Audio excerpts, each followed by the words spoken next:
पिछले दिनों हरियाणा विधानसभा सेशन में हरियाणा सरकार बीज और पेस्टिसाइड पर एक नया कानून लेकर आई है।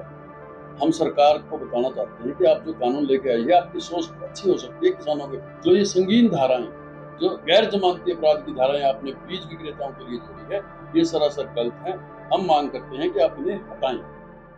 हरियाणा के जींद जिले में नए सीड एवं पेस्टिसाइड एक्ट के विरोध में पेस्टिसाइड खाद बीज निर्माता और डीलर्स एक सप्ताह की हड़ताल पर चले गए हैं। अगर एक सप्ताह तक डीलर्स हड़ताल पर रहते हैं तो इसका सीधा असर कपास के साथ साथ ज्वार की बिजाई पर पड़ेगा। अगर किसानों को बीज नहीं मिलेगा तो उनकी दिक्कतें बढ़ेंगी। जींद जिले में करीब 1500 डीलर्स हैं। सीड पेस्टिसाइड डीलर्स एसोसिएशन के जिला प्रधान पवन गर्ग ने बताया कि प्रदेश सरकार ने अधिनियमों में संशोधन कर पेनल्टी और जेल के जो प्रावधान शामिल किए हैं वो व्यापारियों के साथ साथ किसानों के हित में भी नहीं है। अर्थदंड एवं कारावास के प्रावधान कड़े किए गए हैं। इन कानूनों को बीज उत्पादक, विक्रेता एवं कीटनाशी निर्माता और विक्रेताओं की आपत्तियां सुने बिना पास किया गया है। हरियाणा में बीज सभी कानूनों की पालना करके तैयार किया जाता है जो गुणवत्ता और प्रमाणीकरण में श्रेष्ठ होता है। देखिए हमारी ये खास रिपोर्ट।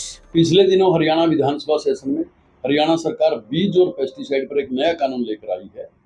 हम सरकार को बताना चाहते हैं कि आप जो कानून लेके आई है, आपकी सोच अच्छी हो सकती है किसानों के प्रति, और हम भी किसान हितैषी हैं। खाद बीज का व्यापार करने वाला हर व्यक्ति किसानों के साथ लंबे समय से जुड़ा है और उनका हितैषी रहा है। परंतु जो ये संगीन धाराएं, जो गैर जमानती अपराध की धाराएं आपने बीज विक्रेताओं के लिए जोड़ी है, ये सरासर गलत है।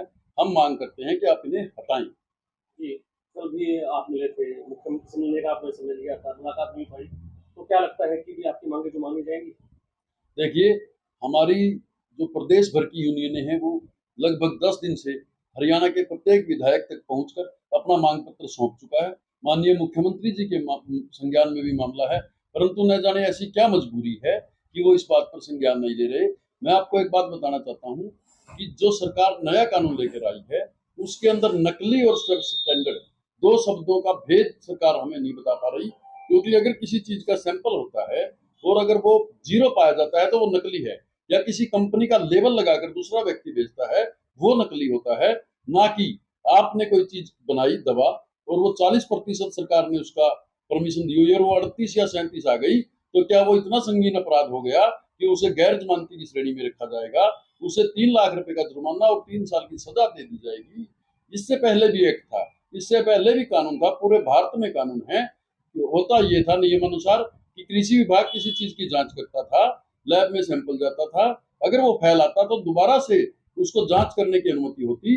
अगर दोबारा फिर वो फैलाता तो उसके अपराध को देखते हुए माननीय अदालत उस पर केस करती और उसे देखती कि कितना संगीन अपराध है, उस हिसाब से या जुर्माना होता या सजा होती। अगर बार बार आप अपराध कर रहे हो तो उसे सजा अवश्य होनी चाहिए, परंतु 1, 2, 3 बार अगर 10 सालों में ऐसी कोई बात किसी दुकानदार से या किसी कंपनी से होती है तो कृपया करके उसमें जुर्माने का प्रावधान रखा जाए।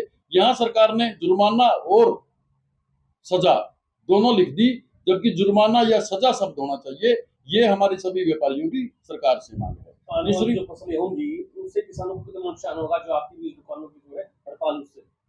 देखिए, व्यापारी कभी नहीं चाहता कि किसान को एक दिन का भी बिजाई में नुकसान हो, परंतु सरकार हमारी बात पर ध्यान नहीं दे रही। हमारा सरकार से निवेदन है, जल्द से जल्द इस पर संज्ञान लेकर जो छोटे डीलर हैं, विक्रेता हैं, प्रोड्यूसर हैं, उनकी बात को समझा जाए। और जो ये पुलिस की इसमें इन्वॉल्वमेंट करती है, बिना जांच के पुलिस की दुकानदार को पकड़ कर ले जाएगी, इस पर दोबारा से विचार किया जाए। आज हमने 7 दिन के हड़ताल की बात करी है। हम मानते हैं सरकार 1-2 दिन में इस पर संज्ञान लेकर हमारे डीलर एसोसिएशन को, सीड प्रोड्यूसर एसोसिएशन को और पेस्टिसाइड मैन्युफैक्चरर के संगठन को बुलाकर बातचीत करके समाधान जल्द कर देगी। अगर सरकार इसका समाधान नहीं करेगी तो आगे की रणनीति बनाई जाएगी। पवन गर्ग, प्रदेश उपाध्यक्ष, सीड पेस्टिसाइड डीलर एसोसिएशन।